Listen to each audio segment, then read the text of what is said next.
레위기 3장 1절로 17절 말씀 교독합니다. 오늘은 화목제 제물을 드리는 방법에 대해서 설명하고 있습니다. 성막에서 드리는 제사 중에서 화목제를 설명하고 있습니다. 이 화목제 제물은 소나 양이나 염소를 드리는 감사의 제사입니다. 소나 양이나 염소를 드렸습니다.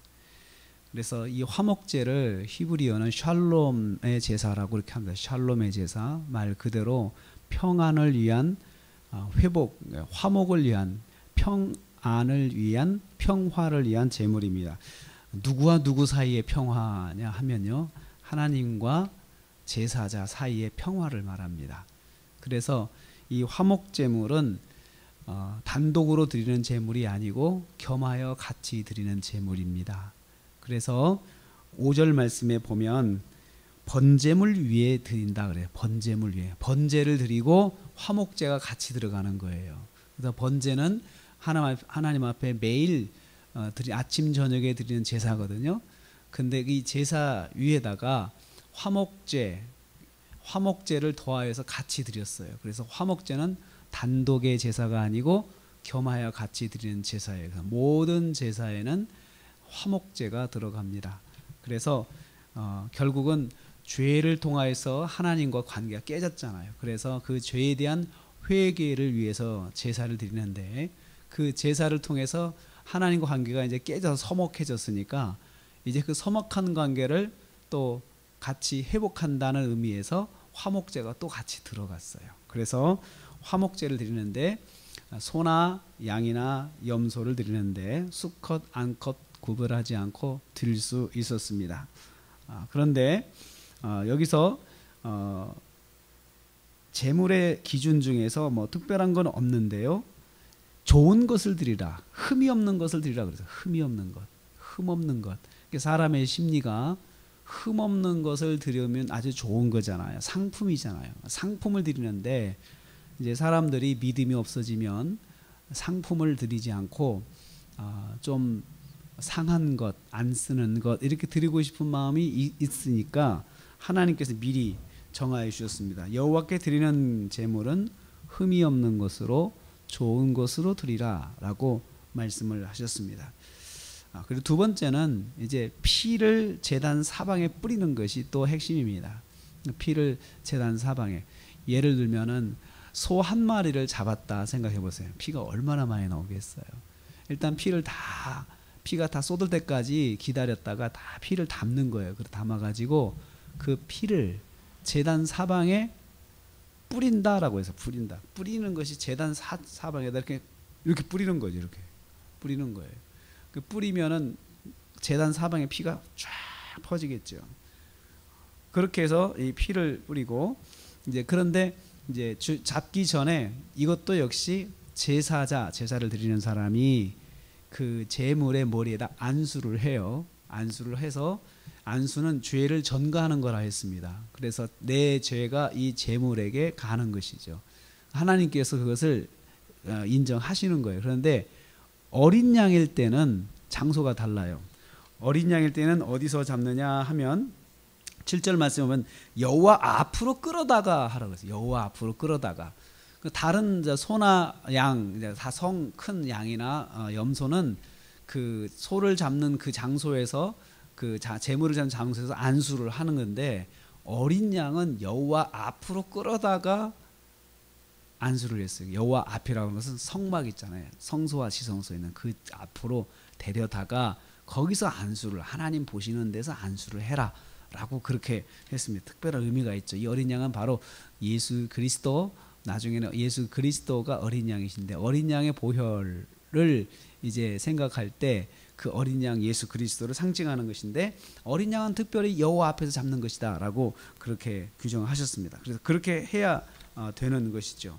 그래서 제단 사방에 피를 이제 뿌려서 피가 한가하게 한 상태에서, 그리고 그 제물을 여호와 앞에 이제 제단 위에 올리는 것이죠.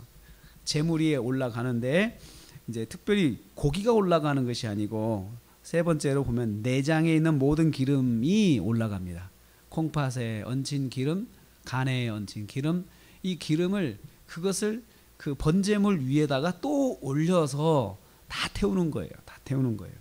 그래서 그 기름을 여호와께서 드시는 거다라고 표현은, 그게 태우는 것이 여호와께서 드시는 음식으로 기름을 드려라라고 그렇게 말을 하고 있습니다. 그래서 16절 말씀 후반부에 보면 모든 기름은 여호와의 것이니라. 그래서 기름을 먹으면 안 됩니다. 또 먹으면 안 되는 게 피를 먹으면 또 안 됩니다. 그래서 피와 기름은 여호와께 드리는 음식입니다. 여호와께 드리는 것이기 때문에 먹으면 안 되죠. 그래서 17절 너희는 기름과 피를 먹지 말라. 기름과 피를 먹지 말라. 이것은 영원한 규례다. 그래서 이스라엘 백성들은 기름을 먹지 않고 또 피도 먹지 않습니다. 그래서 피를 다 쏟아야 돼요. 고기에 있는 피를 다 쏟아야 해요. 그래서 제물에 피가 남으면 부정해지는 것입니다. 그래서 피를 다 쏟아야 되는데 들에서 죽은 그 짐승을 먹으면 안 되는데 나중에 이제 나오는데 왜 먹지 말아야 되냐면 그 죽은 상태에서 피가 굳어 있잖아요. 고기 속에. 그러니까 먹으면 부정한 거예요. 그래서 피 때문에 먹지 않는 것이지 다른 이유는 없습니다. 화목제는 그렇게 해서 불로 태우는데 기름만 태우는 거죠. 그래서 화제라고 합니다. 그래서 화제는 제물을 드리는 방식이 불로 태우는 거니까 화제다. 그러면서 화목제는 화제다라고 같이 그렇게 표현을 합니다. 기름을 태워서 여호와께 드리고 피는 제단 사방에 뿌리고, 그리고 또 화해를 위해서 번제물 위에다가 같이 드리는 것입니다. 그래서 하나님께 음식을 드리면서 하나님 이거 드시고 또 마음을 푸세요라고 하는 그런 또 의미가 있습니다. 그래서 이 화목제를 통하여서 하나님과의 관계를 회복하는 그것이 바로 이 화목 제사입니다.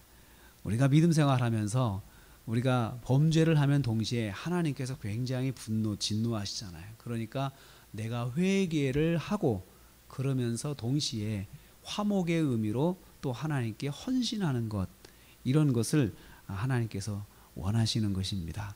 오늘도 우리가 하루를 삽니다.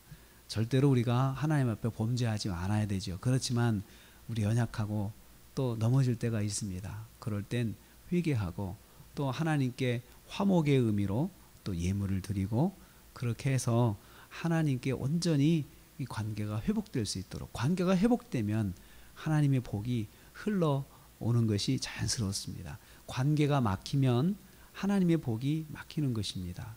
그래서 항상 우리가 하나님의 마음을 헤아리는 거죠. 마음을 헤아리는 것. 그 마음을 헤아려서 하나님 제가 이래서 참 마음 속상하시죠. 정말 죄송합니다 하면서 진심으로 하나님 앞에 또 회개하고 하나님 관계가 잘 세워지는 그런 모습을 늘 유지를 해야 되겠습니다. 오늘 하루도 우리가 살면서 하나님과 화평에 깨지지 않고 하나님과 화목이 늘 이루어지는 하루가 되어서 승리하시고 또 복된 하루가 되시기를 주님의 이름으로 축복합니다.